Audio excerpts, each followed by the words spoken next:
Can the very latest electric cars really go far enough on a single charge? To find out, we're going to see if these electric cars can drive from here in Oxford all the way up into Scotland. Will they make it on a single charge? I don't know. I also don't know what's going to happen to them when they do finally run out of charge. Will they brick themselves? Will they lock their doors? Will they be immovable? Or will it all be fine? Oh dear. Well, we're going to find out, and I think it's going to be a bit surprising. I'm Matt Watson, and you're watching CarWow.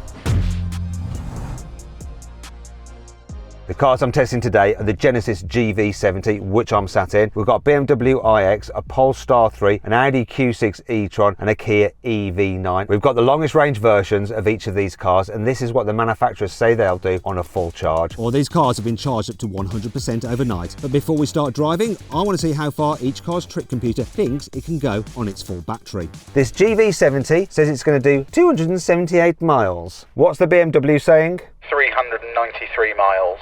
Polestar is 340 miles. Audi is 277 miles. The Kia 349 miles. Oh, already a bad start for the Genesis and the Audi. Well, we're going to see what happens as we head up north, and how far they'll actually go will be revealed. Now, for this test, what we're going to do is just drive the cars as we'd normally drive. So we're going to try and get up to the speed limit and keep to it where possible. However, when we start getting low on battery, we'll do what every EV driver will do, and that is slow down to conserve electricity. For the rest of the journey though, just drive it like normal, have the climate control exactly as we want it. It's summertime though, so what we get out of these cars today will be about as good as they're ever going to do. I'll drive every car during this test, and I'll tell you what's good about them and what's not so good, beginning with this Genesis, which seems rather appropriate.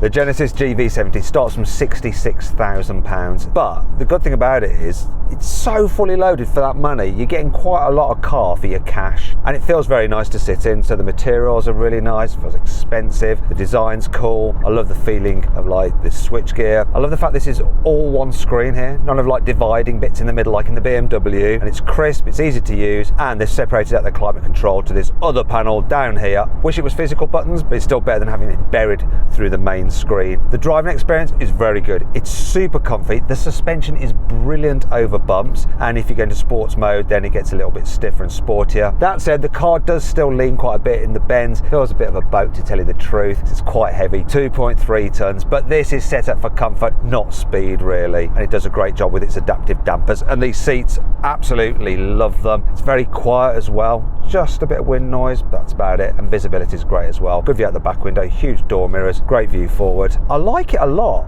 I'm surprised more people don't buy these things really. It's a bit of an unknown, I guess, isn't it, for many people, like Genesis. What's that all about, eh? It's just a posh Hyundai. This car has an 80 kilowatt hour battery pack, 2 electric motors, 1 on each axle, so 4-wheel drive, a combined 490 horsepower, which is fairly decent, and 700 newton meters of torque. And if you're in just normal mode and you need a zip of acceleration, press boost button and it does pick up pretty nice, and I quite like that noise. The only thing I'm not so sure about, the brakes, they're a little bit grabby. Overall though, this is really nice. It's a luxurious feeling cruiser, but I think it's going to get a little bit tense when it comes to the range. Let's do a quick check-in. We've done 18 miles. This car is averaging 3 miles per kilowatt hour. I've got 92% of my battery left, and that's good for a remaining range, according to the car, of 254 miles. Let's find out about the other cars now. BMW, how are you getting on? 3 miles per kilowatt hour. It's sitting at 93% battery, and it's predicting that I'm going to do a further 367 miles. That's more than 100 miles more than this car. What about the Polestar? I am averaging 29.7 kilowatt hours per 100 miles, which works out to 3.6 miles per kilowatt hour. My battery's at 92% and a claimed range of 320 miles. How about the Audi? 3.2 miles per kilowatt hour. I have 94% of my battery remaining, and apparently that equates to 265 miles of range. And finally the Kia. 3.1 miles per kilowatt hour. I've 94% of my battery left, and that should take me 335 miles. So far then, as much as I like this Genesis in terms of range, it's doing the worst. There's plenty of room here in the back of the Genesis, lots of knee room, headroom's good, foot space is good. It's all very nice. I like the fact you can recline these seat backs. Oh yeah, that's good. It's like limo style. What's it like for 3 people in the back at once? Give me a special man sandwich. This is why I employ you. Right, it's kind of tight-ish, isn't it? Shoulder room's a problem. Yeah, a bit of a problem, but you're right for head and knees? Yeah. Yeah, it's okay. The GV70 has 503 litres of boot space, but what does that mean in real terms? Tommy, you're a big man. See if you can get in the boot. You've got to get underneath the load cover, that's the test. Oh, blimey, this is not good already. Right, no, not good. Oh, wait, I'm not sure we're going to get anyone else besides a Tommy inside, but let's give it a go. No. It will. So Sam is the human shoehorn. Hang on. He's going to try and push it. In my neck forward. No, this is no. Wait. Stop. No, it's a fail. Maybe I need to do it a different way. No, it's all right. It's not going to work. Let's just shut the boot just to prove we can get at least one person in there. No, I don't want to be the kind of person that gets their team to do stuff that they're not willing to do, so I'll do the front boot. Sam, can you try and fit me into this small space here? Absolutely. Yeah, go on, try it, see what happens. No, it's not. Probably not. It's not really very good. It's quite interesting that manufacturers do this. I'm glad they do try, but what are you putting in there? I quite like the look of this GV70. Jack's missus over there, when he took it home the other night, she thought it was a Bentley, so that's a sort of win. But there are certain things like, doesn't look like the bonnet's shut, and then there's this crease at the back, which I like the way this crease goes here, but then it all gets a bit confusing there. So quite nice, just a few odd things going on. Coming out of the Genesis into this, I'm surprised how this feels even more comfortable in terms of the suspension and way it goes down the road, but that's because this particular version of the iX is fitted with the optional air suspension, and air suspension on this car is just, you have to do it, it's worth the £2,000. Thing is though, it also feels slightly sportier as well, just a bit more in the way that it goes around corners, a bit flatter, it's a bit more responsive on the steering, even though it's heavier than the Genesis, weighs in at 2.5 tonnes. It doesn't matter too much because we've got a lot of power. So on this particular xDrive 60 model, 2 electric motors, 1 on each axle, so 4-wheel drive, 544 horsepower, 760 newton meters of torque, so plenty of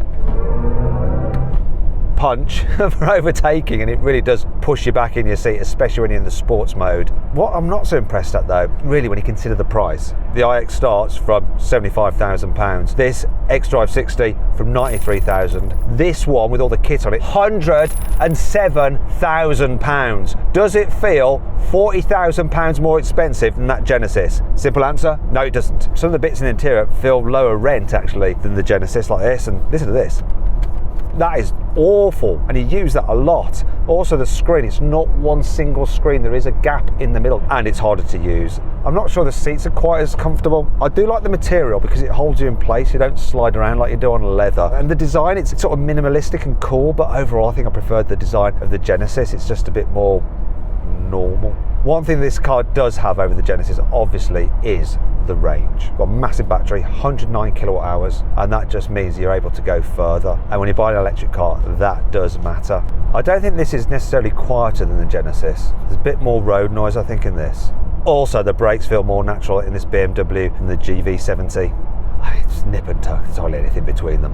I should point out that BMW has recently upgraded this iX, so it's got a bigger battery, it's got better motors in it, and as a result we've got more range. So with that in mind, let's do a check-in. So far we have done almost 49 miles, and this BMW is averaging 3 miles per kilowatt hour, which is better than the old version did. So when I did a range test on that, I think it was like 2.7 miles per kilowatt hour. I've got 83% of my battery remaining, and that means I should be able to go a further 312 miles. Let's see how everyone else is doing. Polestar, give us your numbers. So I'm averaging 29.7 kilowatt hours per 100 miles, which works out to 3.4 miles per kilowatt hour. I've got 85% battery left, and that is estimating 290 miles of range. Audi. 3.2 miles per kilowatt hour. My battery is at 85%, and apparently that means I can go 243 miles. Genesis. 3.1 miles per kilowatt hour. I've got 82% of my battery remaining, and it's saying I can go a further 222 miles. Finally, the Kia. 3.1 miles per kilowatt hour. I have 85% of my battery left, and that works out to 294 miles of range remaining. It's interesting, they're all doing about the same in terms of the efficiency, between 3 and 3.2 miles per kilowatt hour. So this is going to play out based pretty much on the size of the battery, but things could change. This iX is cavernous in the back seats. Loads of headroom, even more than in the Genesis, and we've got a glass roof in as well, that's nice. There's lots of knee room, loads of foot space because you've got a totally flat floor. One of the issues I have though is that these seats, while very comfy, they're quite low to the floor, so there's not so much under thigh support. Yeah, I'm not quite as comfy as in that Genesis. Let's try it with 3 people in the back at once, shall we? So in you climb. This feels a bit wider, doesn't it? Yeah, absolutely. This is wider than the Genesis, so Yes. more comfortable for 3 in the back at once. Now on paper, this BMW's boot is slightly smaller than the Genesis. It's 500 litres. There is some storage under there which looks more useful than that in the Genesis, and actually it looks bigger than the Genesis, so we're going to find out. Can we fit 2 big men in here? Go on, Tommy, you going first. Tommy's nickname is the Tank. Oh blimey, he almost crushed that as he got in. You alright? Tanked it, yeah. No, wait a minute. No, I don't know, Rory, I think you might be too large for this. You might be able to do it actually. Oh, you're too long, Rory, I think. No, that's not going to work. Come on, out. That was very close to Tommy's face. Do you know what we need? I'm sorry. Can you, Nick, take Keelan's camera? Spooning? Yeah, I think that is the word. The way you just reversed it there. I don't think you're going to get your head in, actually. Put your head down, Keelan, come on. I don't bend You've that done way. this very bad. Did you ever play Tetris? Come on. Just take a little bump on your head. Yeah, take. Come on. Oh, Wait, we can close it. Just keep your head in. Tuck your head in. Put your head down, Keelan. It's as down as it goes. No, it's not. ready? You're Shout. not even trying. That's a shot. That's a shot. That's a shot. I've escaped trying to get into the fruit because you can't actually open the bonnet on this car. It's like locked away. It's for technicians only. What a missed opportunity. Speaking of which, let's talk about the design because BMW have updated this car, slightly different front end, slightly tweaked at the back, but it looks the same. The iX it looks a bit uncomfortable, doesn't it? The only angle that I really like it from is the rear. It looks quite good from the rear, but the rest of it, not so much. Let's move on to my next car, the Audi Q6 E-tron. Not gonna lie, I'm a little bit disappointed with this Audi. So it starts from 61,000. For this motor battery combination, it starts from 65, though in this trim level it's 67. This one with all the options on it, such as a really snazzy heads-up display, which I'll show you a clip of now, £71,000. You feel like you're getting a bit short-changed because you've got one electric motor, it's rear-wheel drive only, you've got 306 horsepower and 485 newton meters. As a result, it just doesn't have the punch of the other 2 cars that I've driven so far. Handling wise, it feels pretty sharp. It's not on adaptive suspension. You can get air suspension as an option. This one doesn't have it fitted. It feels reasonably comfortable, but compared to the other 2, there's a bit of jiggle. It's a bit less settled than the other 2. Something's happened to Audi recently. The quality has gone downhill. And a perfect example is this, the door bin. Scratchy plastic down here. Also, just the materials just aren't as nice as they used to be in other Audis before it. I think the previous Audi e-tron just feels nicer inside. Don't like the new infotainment system that they've done. Once again, it's not a single screen. There's like 2 screens separate. A lot of bezel happening. You can get an optional screen for the passenger, but look, we've just got black trim and it's just reflecting what's going on outside, and that's quite distracting. It really is a shame. Infotainment system's harder to use than before. Once they've gone for like dark graphics, I much prefer the previous generation Audis, and it's better than the BMW at least, but not by far. Prefer the Genesis system, to tell you the truth. Do you know what else? £71,000 car, and I've got manual seat adjustment. I mean, what? At least with this car, you do get a decent sized battery, 95 kilowatt hours. So shall we do a check-in and see how it's comparing to the others? So we've done 76 miles. I'm averaging 3.3 miles per kilowatt hour. I've got 78% of the battery remaining, which apparently is good for 228 miles. Let's compare it to the Genesis first off. 3.3 miles per kilowatt hour. I've got 72% of my battery remaining, and it's saying I can go another 193 miles. Okay, and Kia? 3.2 miles per kilowatt hour. I have 77% of my battery left, and I should be able to do 258 miles. Polestar? 28.5 kilowatt hours per 100 miles, which works out at 3.5 miles per kilowatt hour. I've got 78% battery, and that's saying a range of 270 miles. And finally BMW. 3.2 miles per kilowatt hour. I've got 75% of my battery left, and apparently that means I can go another 291 miles. Okay, so that's quite interesting. This Audi is one of the most efficient at 3.3 miles per kilowatt hour. I think this range might be a little bit pessimistic, so we might get a bit more out of it. It's definitely going to go further than that Genesis. So while I prefer the Genesis, you know, if it's outright range you want, this is going to be a better car, we think, for now. But I'm going to jump in another car in a moment and we'll see how that one compares. But before I do that, the Audi has one more chance to redeem itself as I check out the back seats. This feels smaller in the back than the Genesis and the BMW especially. Less knee room, there's still a decent amount. Headroom, actually, that's on a par with the others. Foot space isn't though, but this seat is quite raised up so you can slide your feet underneath. And I do think that this seat is further from the floor than in the BMW. So actually, in some ways, it's more comfortable. Let's try it with 3 in the back at once. Ooh. Tightest? Yes. This is the worst. Tightest fit so far. Boot capacity on this Audi, 526 litres, so it's the largest so far. We've got some storage under here. Okay, remember you've got to stand under the load cover. It looks quite snug, but can we get Rory in there? Right, Sam, do you want to... Rory, can you cough, please? What's that in your pocket? I think this is going to work. Wait, let me just keep that like. If we can get a shut like this. Right, here we go. Ready? Ready? We're going to do some pushing here. Keep it going, Sam, keep it going. There we go. That's in. Good. I think you might need to go to hospital after that. I heard a scream. That wasn't That's good, fine. was it? So far, this is winning the boot test. Let's see if I'm getting in here. Look at this. This is pretty decent. I'm going to end up wedged. Yeah, I think I might be wedged. I mean, this obviously won't shut, but at least I've got my bottom in it. Yeah, it is an inoffensive car to look at. I quite like the paint on this. It's a really nice colour. And these features as well. They get the creases down the side much better than the Genesis. Yeah, it makes sense to me there.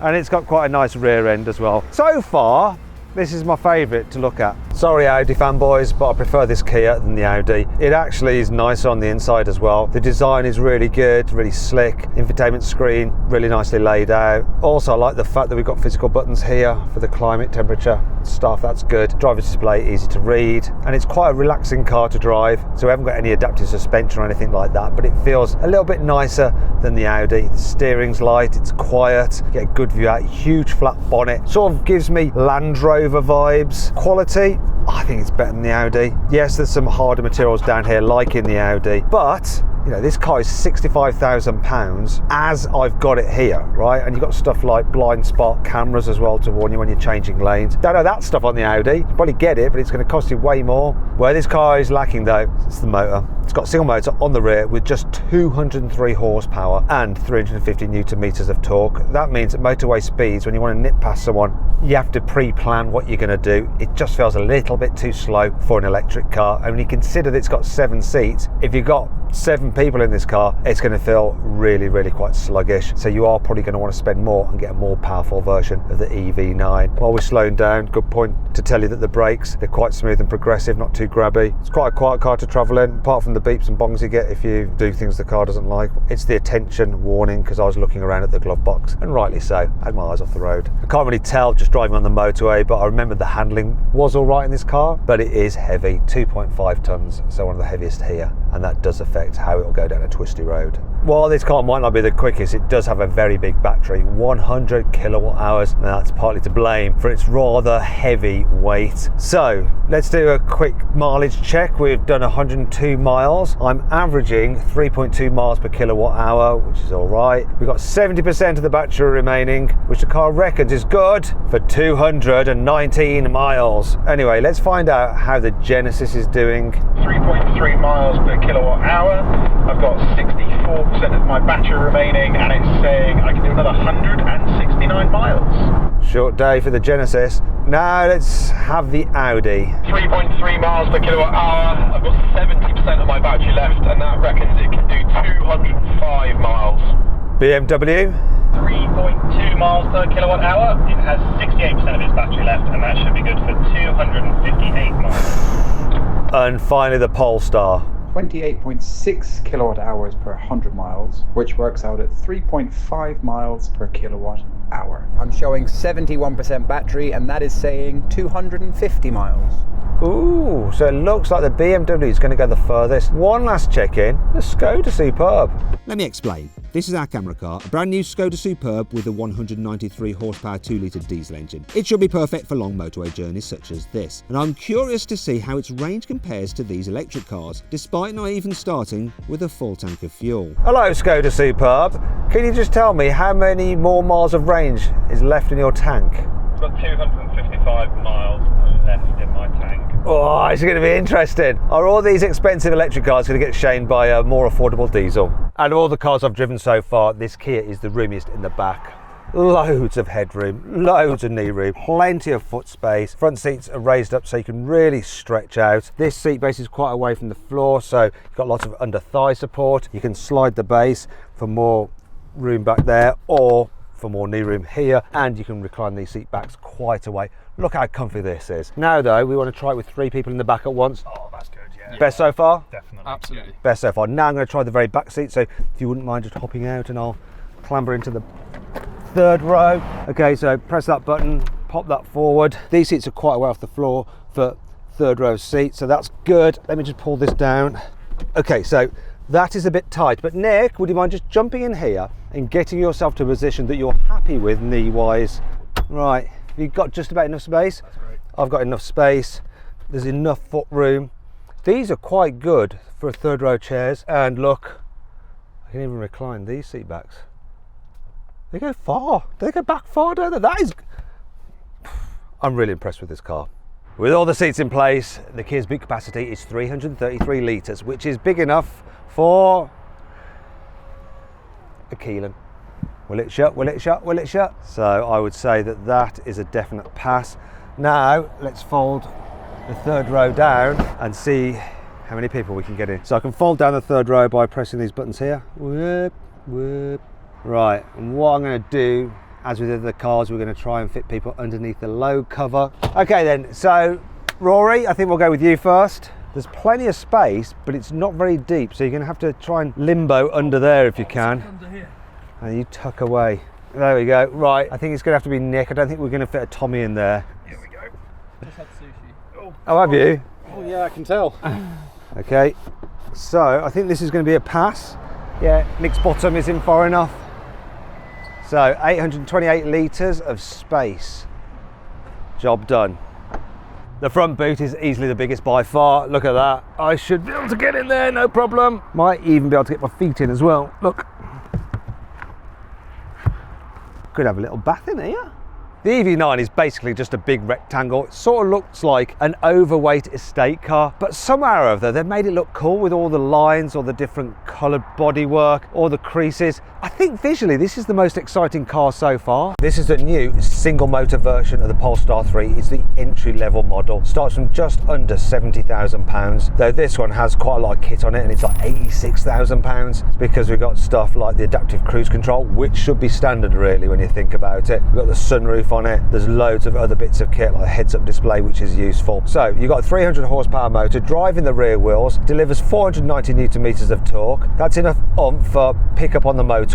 Feels quicker than the Kia, which is too slow, but it doesn't have the zip of the BMW nor the Genesis. In terms of the comfort, this one doesn't have the air suspension like you can get on the dual motor version, and that air suspension really makes this car just feel super luxurious the way it goes down the road, but it's still good on this normal suspension. Occasionally when you go over bigger bumps, it's a bit of a jolt, but that's because this car is quite heavy, weighs at 2.4 tons. Despite that, it feels fairly responsive, and the steering wheel feels very nice to hold. This particular model has a vegan interior. It feels really good actually. The quality is solid. I like the design, quite simplistic. This big screen here with lots of information on it, but you have to control everything through it. Though at least there is an easy shortcut button to the climate control, though it's not as easy as just flicking the switch up and down like on the Kia. I don't like the digital driver's display really though, because it's a bit too small and doesn't give you that much information. Visibility wise, good door mirrors, though I need to move these and I don't know how because there's no switches for it here, so I'm assuming it is through the screen. How do I do that, I wonder? Also,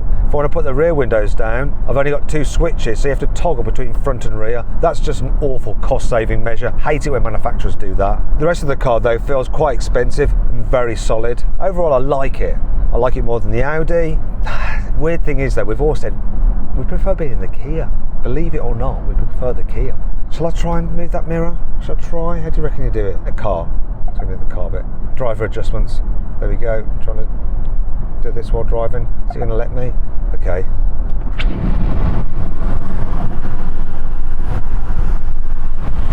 Well, that's going to have to do. This Polestar does have the biggest battery, 110 kilowatt hours, so it should, in theory, go the furthest. And so far we've done 155 miles.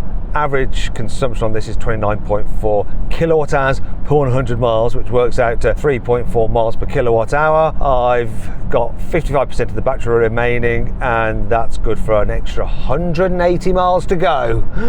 Oh, there's a fair distance ahead of us. But what about the other cars? Let's see how the BMW is doing. 3.2 miles per kilowatt hour. I have a battery saying 53%, and that is giving me a range of 204 miles. What? That can't be right. There must be some form of miscalculation in the projected range. It's going to be interesting how this works out in the end. Now let's try the Kia. 3.2 miles per kilowatt hour. I have 53% of my battery left, and that should take me another 161 miles. It's quite close to this. Next, Audi. 3.4 miles per kilowatt hour. I have 54% of my battery left, which should mean I can go 165 miles. So it's getting better, and I'm a bit worried. And finally, the Genesis. 3.4 miles per kilowatt hour. I've got 45% of my battery remaining, and it's saying I'm going to do 122 miles. Okay, Genesis clearly off the pace. That'll be leaving us first. But what's going to happen with the others? Because these numbers are quite close. However, before we continue with the final leg of this test, I need to see what this Polestar is like in the back seats. Oh, look, loads of knee room, loads of headroom, but I'm not as comfortable as I was in the middle row of that Kia EV9. And part of the reason is this seat is just a little bit closer to the floor. These seats are lower, so I can't quite squeeze my feet underneath. Though there is still plenty of foot space that space that I can just sit like that instead, a bit more leisurely and relaxed. There's no ability to slide or recline the seats, which is a shame, but the quality in here is really, really good. Let's find out what the others think. So let's try 3 in the back at once. This middle seat's quite low, actually. Normally they're a bit perched, but this one's lower. A bit tighter than the Kia, isn't it? It is on the shoulders. Yeah. It's not comfortable though. It's not, is it? No. It's the low seat that does it, doesn't it? It just knackers it. Oh well. The Polestar has the smallest boot capacity, 484 litres. I also can't find where the switch is to open it. Oh, there it is. Let's start off with you, Rory. Actually, wait, I've got to point this out. There's 90 litres under there. It's not a good start. Nick, I think it's, if we can get you in there, that'd be good. Good? Yeah. Well, not for you. No. It would be a thing, and you've got to get under this load cover. I'll be gentle, Rory. Do you know what? This may be possible. I'm not sure. I might have to help you a bit. Bloody hell. Sorry. Let's try again. It's stuck on Just- my eye. Okay. Just leave your eye alone. Ready? Ready? How's your eye? Yeah, blind. No. Keelan. Well, sorry. Let's just release this. It's stuck on my ear. Where? You all right? Okay. It's not okay. That was very unpleasant. Keelan, you know, you're up. I think your head could go in there nicely. Get your head down there. I had dragon rolls for lunch. Right. You ready, Keelan? We're just going to get this part of you in. I'm not sure, actually, with the... Done. Let's find out if the Polestar has a front boot. Yes, it does. It's not as good as the one on the Kia. It's definitely better than the one on the BMW. I'd say it's probably the third best fruit. This Polestar is a good looking car, but is it my favourite? I don't think so. Visually, I prefer the Kia, then this, then the Genesis, then the Audi, and last, and by all means least, the BMW. I'll see how these cars compare in terms of range soon, but as soon as I got back on the road, the Polestar 3 started doing something a little unusual. Sort of coasts, and it's very hard to maintain speed sometimes because it goes too quickly. You lift off the accelerator, it doesn't slow down like you'd imagine it would. It just seems to just freewheel. Now, when I did the range check-in, it was 155 miles. We're now at 161, almost 162, and it's still saying 180 miles of range left. Yes, this is going to be closer than you think with that BMW. It might even beat it. 163 miles, 180 miles left still. Witchcraft. Genesis here. I've just had my first low battery warning. Oh dear, oh dear. We've only done 232 miles. How much battery you got left? 16% of my charge left, and I've got 42 miles of predicted range. Has the car slowed down any, or is it still giving you full power? Yeah, it's limited me to 90% power now. Ooh, interesting. Well, I don't mean to gloat, but I've got 35% of my battery remaining, and that's good for 110 miles. The question is though, how's everyone else doing? In the Audi, I am doing 3.3 miles per kilowatt hour. I have 28% of my battery left, and that should mean I can go 78 miles. Kia! 3.2 miles per kilowatt hour. I have 28% of my battery left, and that gives me 86 miles of remaining range. Ooh, close to me. And BMW, this is the competition. I think this is where we're going to end up. It looks like a competition I unfortunately am going to win and don't want to. I've got 3.3 miles per kilowatt hour. I've got 31% battery and incredibly 118 horrible miles left. Ooh, 8 more miles than me, but I'm slowly catching up, aren't I? Oh, it's going to be really interesting to find out which out of the Polestar and the BMW is going to go the furthest. It should be this, but at the moment it's not looking that way. Oh, I've got an idea. Skoda, how many miles have you got left in your tank? 150. What? So we're all trying to get to Edinburgh. And how far is it to Edinburgh, Jack? It's about 130 miles. So the Skoda will get to Edinburgh no problem, probably beyond. Do we reckon this will? Close. It's going to be close.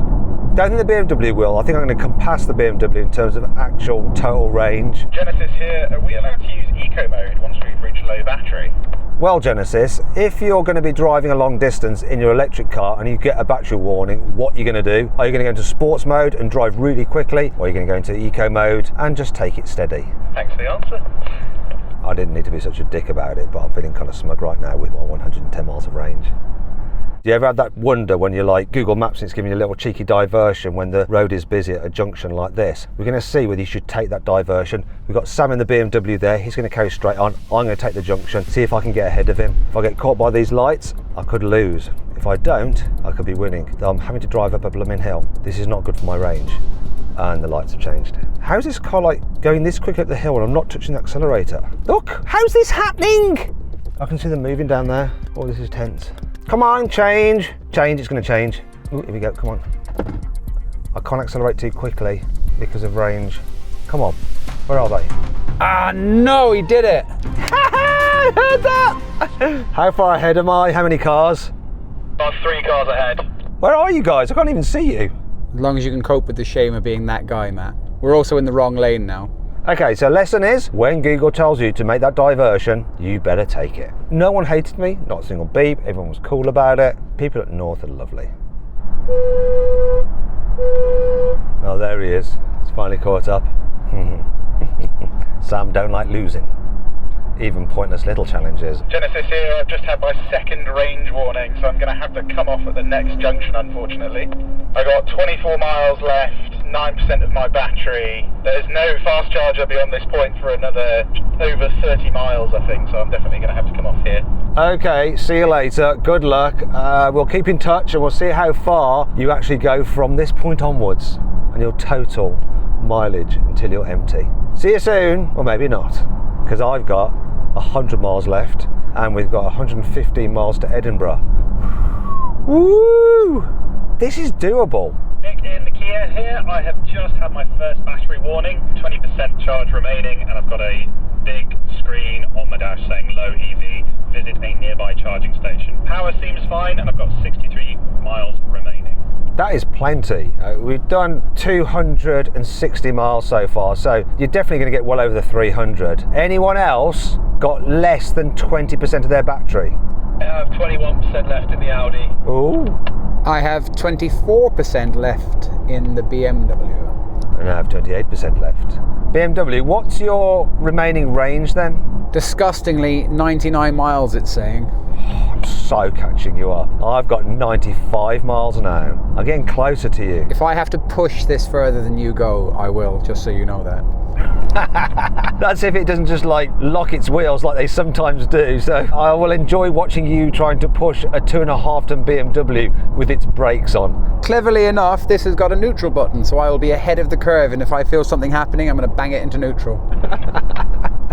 This is Rory in the Audi. I just hit 20% battery and it's thrown up a warning saying it's going to put itself into eco mode. So it's reduced what I can see on the driver's dials and I have 62 miles remaining. That's still plenty of miles remaining, so keep on going. It's quite good that it puts itself in auto eco mode. Makes complete sense.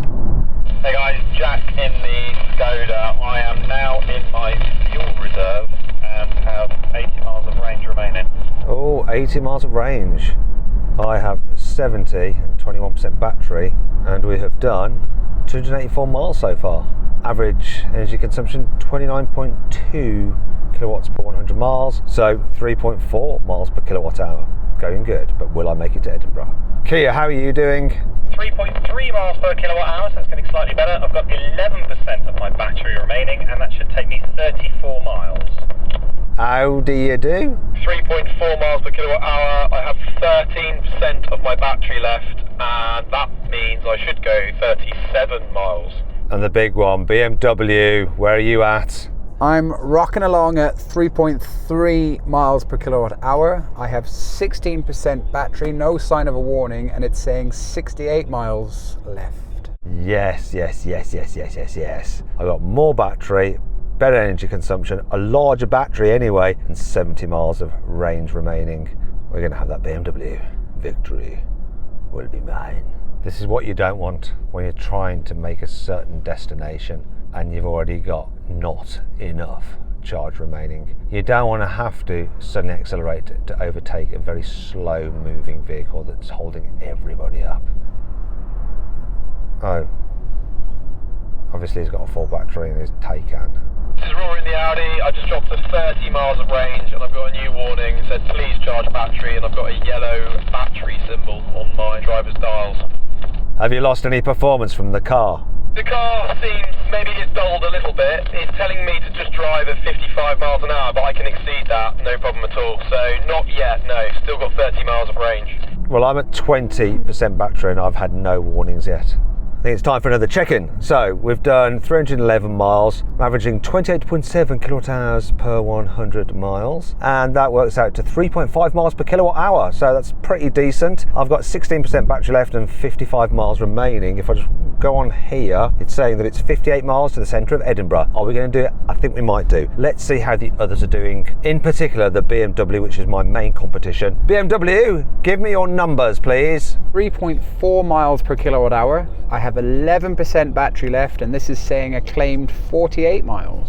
Oh, we're ahead now, we're ahead. Kia? It's still doing 3.3 miles per kilowatt hour, but I only have 3% of my battery left, and that's only 9 miles of range, so it won't be long before I say farewell. And Audi. It's now doing 3.5 miles per kilowatt hour. I have 5% of my battery remaining, and apparently that means I can do 16 miles. So what is your plan, Audi and Kia? I'm going to push on to Edinburgh. I assume BMW will do too. Audi, what are you going to do? I'm going to try and make it to the Scottish border as a symbolic win, and then I'm going to probably turn around and come back to Berwick-upon-Tweed, and then go back to Scotland, and then come back to Berwick-upon-Tweed until I run out safely near a charger. Okay, and what about the Kia? Same strategy? Exactly the same, although probably shorter because I'm now down to 2% battery, so it's going to be a brief trip to Scotland, I think, if at all. Let's see if you can make it. You should push on and try. Have you got like reduced power from your motors, seeing as you're on 2%? Yeah, I'd say it's probably about 50% power, if that, but I've not had a warning come up for a while. Right, and so it's competition between me and you, BMW. Let's see what happens. Warning, limited performance, so it's getting real in here. There's the Scottish border. There's the Scottish Make border. it. We're going to turn around just after the Scottish Yes! border. There they are. We're now turning off, and we're going over that bridge ahead and coming back. So see you later. It's been emotional. There they go. There they go. They made it to Scotland. Well done. It's power limited in the Kia, so I wonder if it's going to make it back to Berwick and get to the charger. I don't know what happened to that. It suddenly just lost loads of battery towards that end part there. Did he just gamble and lose, he's going to be stranded. Anyway, I'm going to continue on to Edinburgh. Oh, wait there, all that messing about has cost me. I'm down at 14% now, 45 miles and it's 52 miles to Edinburgh. Oh dear. Beautiful view though. So I had my first warning in the BMW. Well, I say warning, it just gave me a range. Well, it said 40 miles, I've just gone down to 35 now. I'm running at 3.4 miles per kilowatt hour. I'm down to 8% battery. Interesting, Sam. I'm on 40 miles, 13% battery. I think I'm going to make Edinburgh. You might make the outskirts. What's your plans regarding charging? So I found a hotel that is well known, and that is 41 miles away. I've got 34 left. I'm hoping that that's going to have a charging station in it. You're hoping. If you put the destination into your car, it might actually say if there's a charger there. I have just gone down to 30 miles and it's 35 miles away, so got real. So Sam, it looks like you've got some fast chargers about 35 miles away. You've got 30 miles of range. If you're lucky, there's enough reserve in the battery to get you there. But what you need to do is put your car into eco mode, and actually in the BMW there's even a special range extend mode which you might want to activate, which could be the difference between conking out on the highway or making it to the chargers. You're a gentleman and a scholar. That just gave me 3 miles of extra range on my clock, so thank you. Okay, so I've actually had my first warning and it said charge status low, charge vehicle. I mean, I needed that warning 10 miles ago. This is leaving me really nothing to work with, is it? Well, no, not at all. Oh well, hopefully you'll make those chargers with that extra bit of range you've just managed to acquire. Hello, this is Jack from Skoda. How many miles do you have on your clock still now? 35 miles, I'll make it right to the centre of Edinburgh. That's interesting. How many miles have you got left in your Skoda? And now it's saying 30 miles. Oh, so there's a battle between electric versus diesel. So we've been doing really well. It's now saying that I'm going to arrive at the destination of central Edinburgh with minus 1% battery. We've got that down from minus 13. Definitely going to make the centre of Edinburgh. Look, 35 miles on here, 35 miles on there. I'm really liking this Polestar. We've bonded. Oh, hello, look. My remaining battery is down at 10% and it's gone orange as a warning. But that is the only warning I have. Throttle response seems very similar. I'm not too worried though. 30 miles left, 31 to the centre of Edinburgh. Good news, good news. Going to arrive at the destination with 0%. I think we can go a bit further. Now something's come up, it says drive power reduced, charge. Doesn't say please charge, it's a bit passive aggressive this car. And there's a little turtle, I don't know what that's supposed to tell me. Okay, I've got 5% battery and 15 miles.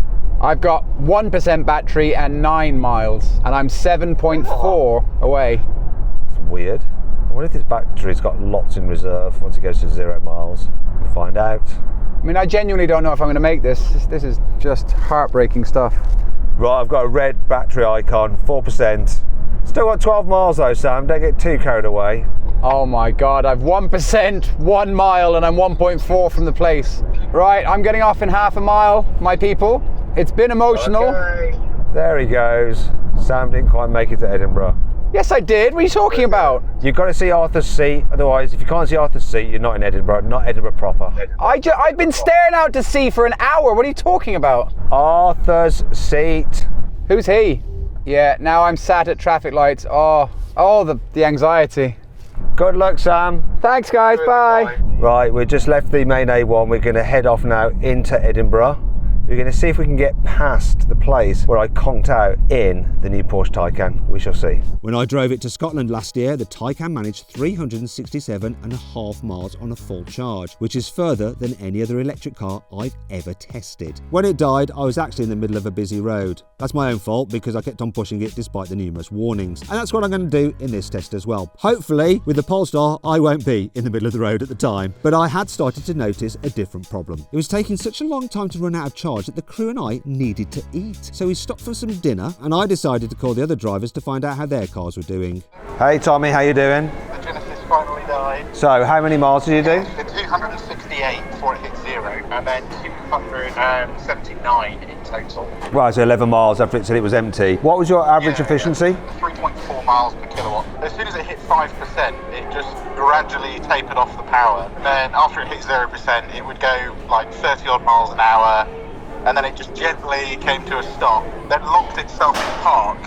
But thankfully there is a button under the centre console. Press that, it goes into neutral. Managed to push it to a charger and it's charging. Well, just so you know, Tommy, my car's still going, so I'm like, you know, still having to drive around. I'm pretty exhausted, to tell you the truth. Yeah, it's madness. Listen, I'm going to check on the other guys. Hey, Rory, how's it going? So I went to Scotland twice and then circled around on the A1, got slower and slower, then went into a housing estate, and then it conked out and I went into limp mode. Switched it off, switched it back on again. I was probably 200 meters from the charger. I got a little way, it conked out again. And then I switched it off, on again, limped it up to the charger, and then it completely died. And I was 4 millimeters away from being able to plug it in. But luckily, my good friend Nick was nearby and he was still going. So he helped me push it back and I got it onto the charger. So it was all good in the end. So how many miles did you do in the end? So it was actually 325 miles on the nose. That's pretty good. And how many of those miles were done when it said it was actually empty? 2.5 miles beyond zero, yeah. Oh, so not much leeway then. No, it's pretty brutal actually, yeah. And what was your overall efficiency? 3.4 miles per kilowatt hour. Oh, nice. Hello, you alright? Yeah, not too bad. I've finally died. Oh, no. How was it for you? I made it into Scotland. I managed to turn around and then limped my way back south of the border on 0% battery and carried on limping around for another 12 miles. 12 miles after it said it was empty? Wow, it sounds like a nightmare. So I eventually died. I managed 328.7 miles in the end. So you went the third furthest. I'm still going actually. I think the Polestar's going to definitely win. And what was your average energy consumption? It was 3.4 miles per kilowatt hour in the end, so it just kept getting better throughout the day. So all cars are pretty much doing the same actually. Anyway, I've got to get back to concentrating on driving. I've got a few more miles left in the battery, so I better crack on. All right? Best of luck. Have a haggis on me. I will do. I'll probably not haggis. I might have some kind of like Asian food, I think. All right, Sam, how you doing? I'm good, how are you? Still struggling a little bit. I'm in traffic. Are you still going? Wow. I know, it's not bad, is it?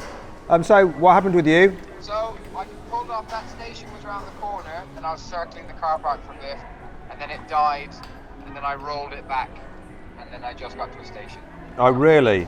So how many miles did you do?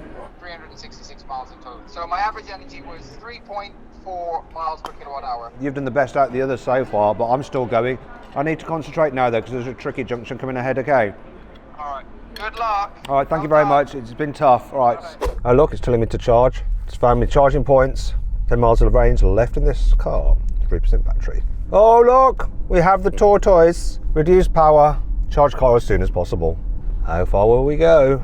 But I wasn't the only one running out of range. Cue the driver of our Skoda Superb camera car. So a bit of a development. I now have 0 miles of estimated range, and with this being a diesel, you wouldn't want to run it out because then it might not start again. So I need to fill up. Polestar wins on all fronts. I've now done more miles than Sam, I'm sure. Oh no, not yet. What did he have? 366. Just need to get to 367, and I've got him. Here we go. We're on 366.9 miles. About to do 367 for the win. There it is. Hooray. Oh, it feels slow up here. Right, I'm going to see if I can get past the place that I drove to in the new Porsche Taycan. It's a hotel just up here where I conked out. Is it this one? Yeah. This one here? Yeah. It was here, wasn't it? Hello! I've come to visit. Anyway, still got lots of mileage left. After that trip down memory lane, I caught up with the Skoda as they were refuelling, and it turned out our camera crew had been unbelievably lucky. I so nearly ran out of fuel. How many litres did you put in? 65.3. And what's the tank capacity? 66. Right, so you had 700 millilitres of fuel left. Pint. A pint of fuel left. Okay, 800 miles. 7:30. 730 miles. How long did it take you to fill up? Oh, you saw maybe 3 minutes. Okay, and how the much pump was slow. And how much did it cost? £89. For 730 miles. Wow. Well, it's going to be interesting to see what it costs to fill this up for 300 or something miles. I mean, I've done 367. What's the claimed range of this? 38. We're not doing 438. We might get 380. But there was only one way to find out. I needed to keep driving. Oh, look, no range, no battery. Let's just check the mileage. 377.2. Right, so let's see how far it's going to go with no charge and no range. So 6 minutes to fast chargers, Oh, can we make this keep on rolling? Oh yeah, there's definite loss of power. Stop safely, no range left. Well, I won't stop because it seems like I have a bit more range. We'll find out exactly how much in a moment. I mean, to be fair, that is plenty of warning. They've thought about this. We've got the amber bar, then we've got the tortoise, and we've got the red bar, we've got no range left, and then we've got this stop safely. How long do you have after the stop safely? So it's at 378. End of battery range is there. That's funny. So it thinks that when I go past those lights up there, I'll be at the end of my battery range. I've got a feeling we're going to carry on. Okay, so now we're just going to do some loops in an estate, so it's a safe place to run out. Wonder how long we're going to have to do this for.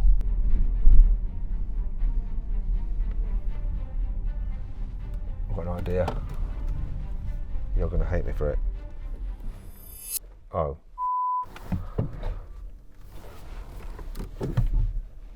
We can move forward. Oh dear. Come on, come on, come on. Still some life in it yet. Bit of downhill charging. Ooh. You're definitely running out here. Come on. The end is nigh. Let's see what we're doing trip-wise. 390. Get past this narrowing. Come on. I think this is going to be it, guys. It's been fun. But we can go no more. We're rolling backwards and we're done. Game over. 390.1 miles and we are empty. Well done, Polestar. The Polestar 3 was the clear winner. It managed 390 miles on a full charge, which is 89% of what Polestar claims. In second place was the BMW iX. It did 366 miles, which is 86% of its claimed range. Next was the Kia, which managed 329 miles. That's 94% of its claimed range. The Audi was just behind with 325 miles, which is 90% of its claimed range, and the Genesis came last. It only managed 279 miles, but that's an impressive 94% of its claimed range. The BMW, Kia, Audi and Genesis all returned identical energy consumption of 3.4 miles per kilowatt hour, but the Polestar fared slightly better at 3.5 miles per kilowatt hour. But how much did this journey cost, and how does it compare with the diesel Skoda Superb? Well, it will cost around £84 to fully charge the Polestar's 111 kilowatt hour battery using a 50 kilowatt fast charger, and based on my real world range of 390 miles, that works out to 22 pence per mile. Filling the Skoda with diesel cost £89, but that added 730 miles of range, which works out to 12 pence per mile. However, if you charge your Polestar using cheap off-peak electricity at home, your running costs could be as low as 2 pence per mile.